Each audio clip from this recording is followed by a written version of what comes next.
नमस्कार। कैसे हैं आप सब लोग। उम्मीद करता हूं आप लोग अच्छे होंगे। लेकिन मार्केट में आज बहुत बड़ी गिरावट देखने को मिली है। आप सभी लोग जानते हैं कि चल क्या रहा है इंटरनेशनली मार्केट में। बहुत कुछ हुआ है, वही सारा मैं डिस्कस करूंगा। साथ के साथ मैं आपको ये बताने वाला हूं किस तरीके से इस तरह की कंडीशन में आपको अपने पैसे बचाने चाहिए या किस तरह के आपको मूवमेंट आगे करना चाहिए। अगर आप रियल इस्टेट में हैं तो एक अलग चीज़ है, लेकिन स्टॉक मार्केट में आप इन्वेस्टर हैं तो आपको इस समय अपना पैसा कैसे सुरक्षित रखा जाए ये आपको देखना है। साथ के साथ आपको आगे किस तरह की रणनीति बनानी चाहिए वो देखना है। तो जल्दी से चैनल को सब्सक्राइब कर लीजिए, लाइक कर लीजिए, बेल आइकन के बटन को प्रेस कर लीजिए, जिससे समय से आपको आपके बताए हुए वीडियो आपको मिलते रहें और अच्छी एडवाइस आपको मिलती रहे। जी हाँ, आज है 9 से अक्टूबर 2023। 9 अक्टूबर 2023 मार्केट ओपन हुआ है। मंडे का दिन है और पहला दिन जो मंडे वीक का पहला दिन होता है तो बहुत सारी उम्मीदें लोगों में होती हैं कि आज ट्रेड करना है, कुछ स्टॉक्स बाय करने हैं।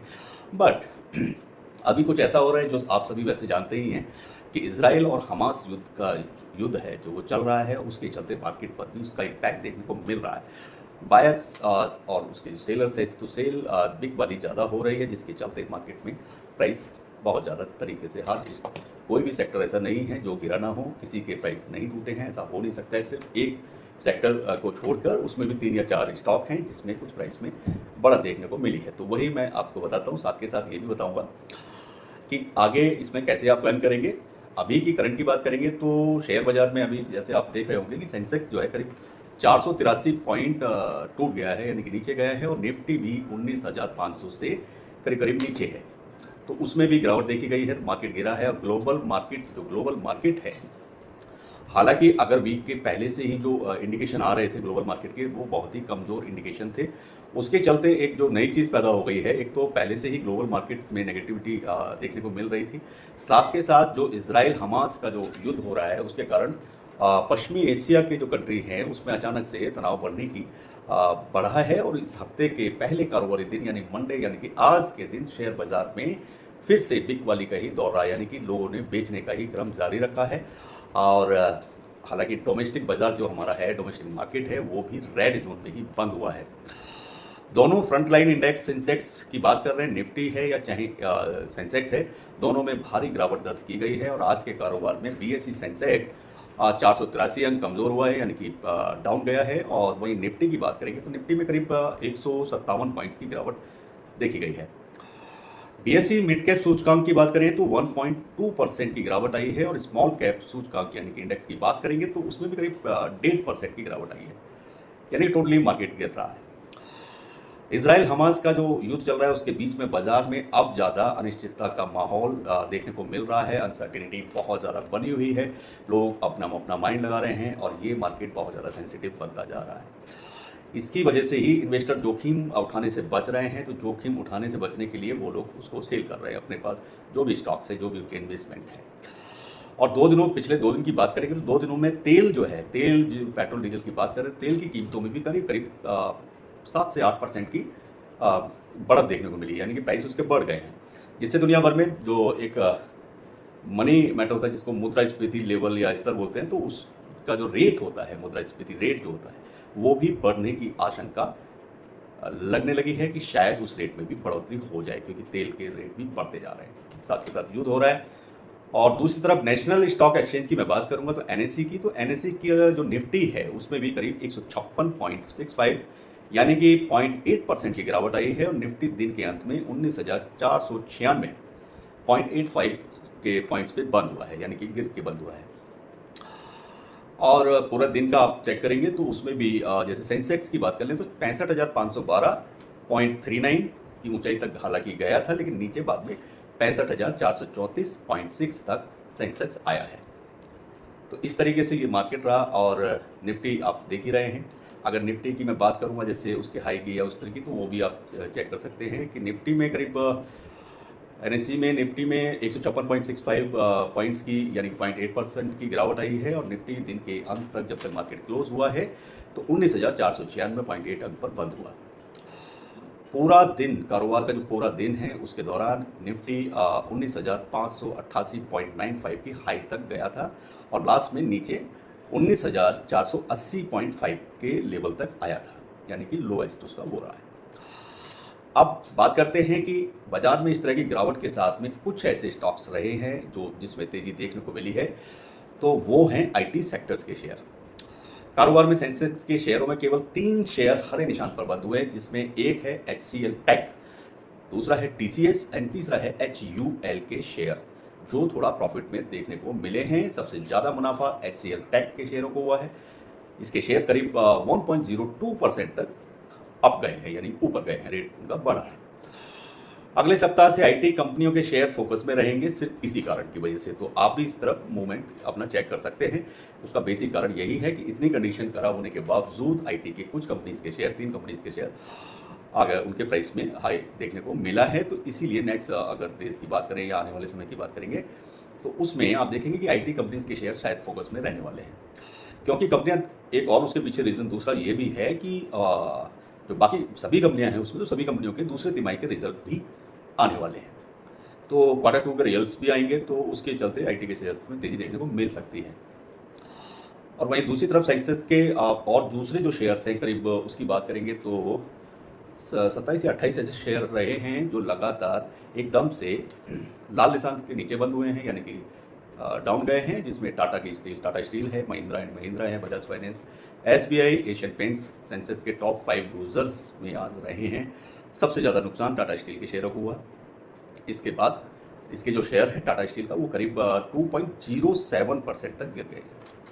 तो ये असर देखने को मिल रहा है। ये कंडीशन है इजराइल और हमास के युद्ध की वजह से इस तरह की गिरावट देखने को मिल रही है। साथ के साथ इंटरनेशनल मार्केट में पहले से ही नेगेटिव रिपोर्ट्स आ रही थी, तो उसकी वजह भी बेसिक बड़ा कारण है।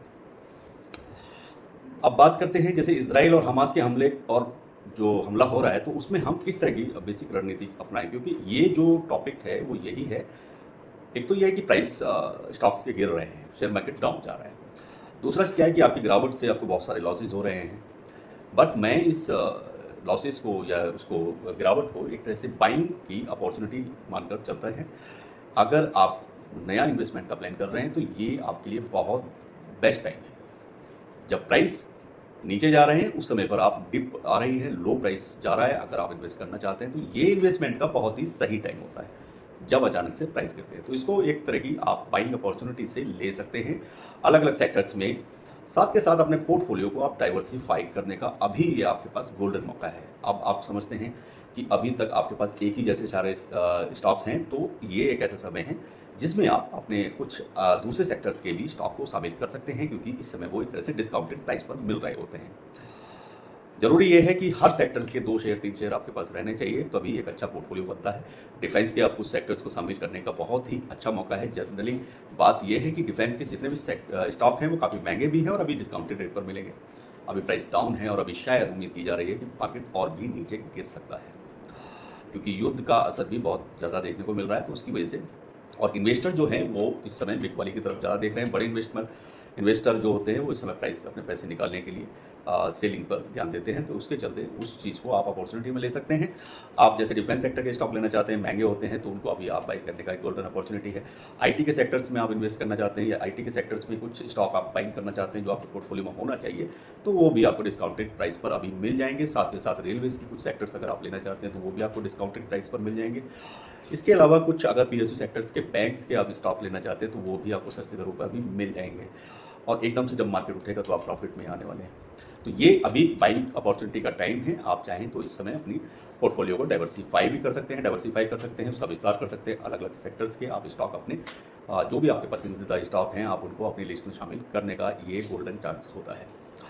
डोमेस्टिक शेयर बाजार में आज मंडे के दिन गिरावट देखने को मिली ही रही है, और स्टॉक में गिरावट इसराइल पर हुए हमास के हमले के बाद ही देखने को मिल रही है। बाजार को ये आशंका है कि ये संघर्ष, ये जो युद्ध है, जल्द नहीं थमने वाला है, जिससे ये और भी समय मुझे लगता है ये आगे और भी बढ़ने वाला है। इतनी जल्दी ये युद्ध समाप्त नहीं होने वाला है।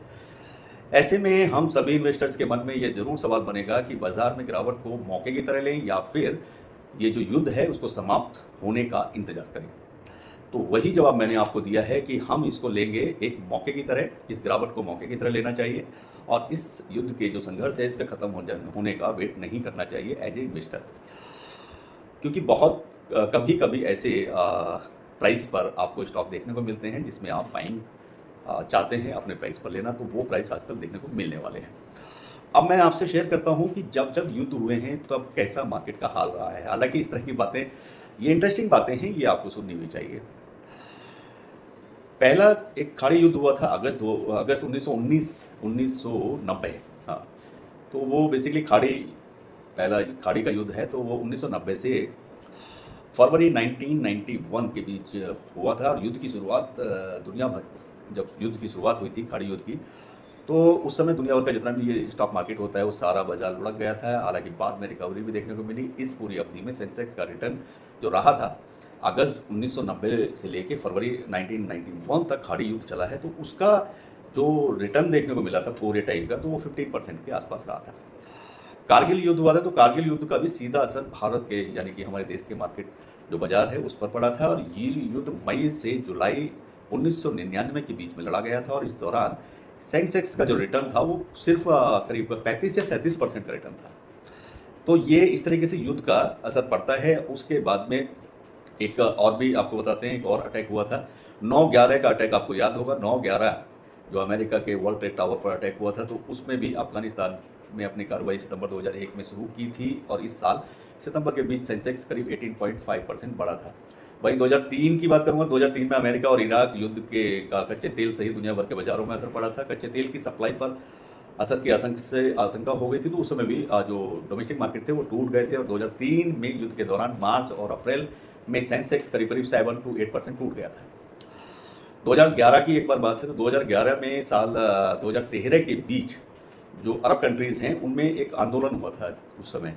तो उस आंदोलन के दौरान भी करीब ये आंदोलन चला था करीब 2 साल के आसपास शायद चला था, 2011 से 2013 के बीच। और उस समय सेंसेक्स करीब 11% बढ़ गया था। तो उस समय जो मार्केट में जो सेंसेक्स का रेटिंग जो पॉइंट्स हैं वो करीब 11% बढ़ गए थे। और फिलहाल जो लास्ट युद्ध आपने सुना होगा, यूक्रेन वाला जो युद्ध है, यूक्रेन और रूस का युद्ध, हालांकि अभी भी खत्म नहीं हुआ है। रूस की सेना ने फरवरी 2022 में यूक्रेन के खिलाफ शुरू किया था ये युद्ध। और इस अवधि से अब तक, ये पूरा टाइम आपको पता ही है, अब तक ना तो युद्ध बंद हुआ है, लेकिन सेंसेक्स ने कवर किया और करीब करीब तब से अब तक 21% की इसमें ग्रोथ देखने को मिली है। अब इस तरह के जो आंकड़े होते हैं उनका मतलब क्या होता है? तो उनका मतलब ये है कि जो युद्ध है, युद्ध का जो झटका है वो बहुत तेजी से लगता है मार्केट में, बहुत तेजी से लगता है। जब युद्ध कोई भी स्टार्ट होता है तो उसका असर देखने को, एक बड़ा असर देखने को मिलता है। हालांकि बाजार जो है ना, समय के साथ ज़्यादा प्रोफेशनल सोच के साथ में और भी आगे बढ़ता है। और इन्वेस्टर जितनी भी परिस्थिति होती है उसके अनुसार खुद को ढालते भी रहते हैं। जो बायर है वो सेलर हो जाते हैं, सेलर बायर, तो उस तरीके से वो डालते रहते हैं। और अपने पोर्टफोलियो में जरूरी जो चीज़ होती है वो ये है, ऐसे समय में जो अच्छे इन्वेस्टर हैं, जो इस चीज़ को समझते हैं, वो अपने पोर्टफोलियो में चेंज करते हैं, जिसकी वजह से बाजार को वापस अपनी ट्रैक को पकड़ने में ज़्यादा वक्त नहीं लगता है। तो ये जो युद्ध का असर हो रहा है, तो ये हमने आज इस वीडियो में डिस्कस किया है। अब मैं डिस्कस करने वाला हूँ कि कुछ, अगर आज आप देखें, मैक्सिमम स्टॉक्स में आपको गिरावट देखने को मिली है। अब चाहे आप गवर्नमेंट सेक्टर के कुछ बैंकिंग स्टॉक्स की तरफ इंटरेस्ट रखते हैं तो ये बहुत ही अच्छा गोल्डन अपॉर्चुनिटी है। पावर सेक्टर्स में भी आप अपने पोर्टफोलियो में शामिल कर सकते हैं कुछ स्टॉक्स लेकर के। और सोलर पावर की तरफ भी आप मूवमेंट कर सकते हैं, आप इंटरेस्ट कर सकते हैं, अपना इंटरेस्ट बना सकते हैं। रिन्यूएबल एनर्जी के क्षेत्र में जैसे सुजलॉन एनर्जी है या रतन पावर इंडिया, इस तरह की जो कंपनी हैं, ओरिएंट ग्रीन पावर है, तो उस तरह की कंपनी के स्टॉक में भी अगर आप सस्ते दरों पे या प्राइस पर चाहते थे तो वो प्राइस शायद आपको अभी मैच करने वाले हैं। तो उसमें आपको बाइंग अपॉर्चुनिटी भी देखनी चाहिए और साथ के साथ अपने पोर्टफोलियो को अभी सही से आप उसका विस्तार कर पाएंगे। कुछ सेक्टर्स, डिफेंस का मैंने आपसे जिक्र किया ही है, रेलवे का जिक्र किया है, आप इन पे फोकस कीजिए। और आईटी के सेक्टर्स पे आप फोकस कीजिए। और साथ के साथ में अगर आप और भी कुछ सेक्टर्स में जाना चाहते हैं, जैसे माइनिंग है, तो माइनिंग के सेक्टर्स के भी कुछ ऐसे स्टॉक्स हैं जिसमें अच्छे डिविडेंड्स मिलते हैं और अच्छे मार्जिन मिलते हैं। तो उस तरह की सरकारी और गैर सरकारी दोनों, यानी सरकारी और प्राइवेट कंपनीज के जैसे स्टॉक भी आप अपने पोर्टफोलियो में शामिल जरूर करें। तो उम्मीद करता हूँ वीडियो आपको पसंद आएगी और जो आपको फंडामेंटल, जो आपको मैं समझाना चाहता हूँ वो शायद आपको समझ में भी आएगा। तो ये समय निराश होने का नहीं है, ये एक बाइंग अपॉर्चुनिटी का टाइम है और इसमें आप अपने पोर्टफोलियो का विकास करें, डेवलपमेंट करें, बढ़ाएं, उसमें और भी इन्वेस्ट अगर आपको करना है तो ये एकदम बिल्कुल राइट टाइम है। और अभी शायद मार्केट 2-3 दिन इसी तरीके से चलने वाला है। गिरावट के हिसाब से ही आपको देखने को मिलेगा। तो करीब इसे उठने में, संभलने में 1 सप्ताह लग ही जाना है। जब तक मार्केट अपने पुराने ट्रैक पर रहेगा तब तक आप इसको, अपने पोर्टफोलियो को एक बेटर पोर्टफोलियो बना पाएंगे। पोर्टफोलियो अगर आपका अच्छा होता है तो आपकी जो टोटल इनकम है वो एक अच्छी इनकम देखने को मिलती है, अच्छी ग्रोथ उसमें देखने को मिलेगी। पोर्टफोलियो पे ही डिपेंड करता है कि आपका इन्वेस्टमेंट का जो डायरेक्शन है वो क्या है और कितने % रिटर्न आप शॉर्ट टर्म में, लॉन्ग टर्म में बना पाते हैं। रिटर्न्स का तो ऐसा है कि आप 3 मंथ्स का भी अगर आप प्लान करते हैं, किसी अच्छी कंपनी का आप जब स्टॉक ले लेते हैं तो 3 महीने के अंदर भी आपका पैसा डबल हो ही जाता है, या 6 महीने में हो जाता है। तो ऐसी कंपनी का चुनाव करें और स्टडी करते रहें। मार्केट गिरने से घबराएं नहीं, ये युद्ध की वजह से। लेकिन कब कब युद्ध हुए हैं और कितने दिनों में रिकवर किया है वो भी मैंने आपको बताया है। मार्केट खुद ऑटोमेटिकली उस चीज़ को धीरे धीरे अपने उसमें प्रोफेशनलिज्म में लेकर आता रहता है। तो इस समय बिल्कुल घबराने की ज़रूरत नहीं है, ये बाइंग अपॉर्चुनिटी है, इस समय आप बाइंग कर सकते हैं। और बात करते हैं ट्रेडिंग की। अगर आप लोग ट्रेड कर रहे हैं तो इस समय आप इस चीज़ का ध्यान रखें। मैक्सिमम जो आपको जो ट्रेडिंग लेनी है और उसमें तो आप देखेंगे तो आप चांसेस रहेंगे 2-3 दिन अभी ऐसे ही देखने को मिलने वाला है। तो पुट ऑप्शन को चूज़ करें। तो पुट ऑप्शन आप चूज़ करेंगे, उसमें टारगेट अपना नियर बाई का टारगेट चूज़ कर लें और आपको बिल्कुल फ़ायदा होने वाला है। उम्मीद करता हूँ वीडियो आपको पसंद आएगी। सभी को नमस्कार और चैनल को जरूर सब्सक्राइब करें, लाइक करें, बेल आइकन के बटन को प्रेस करें। खुदा हाफिज़, बाय बाय।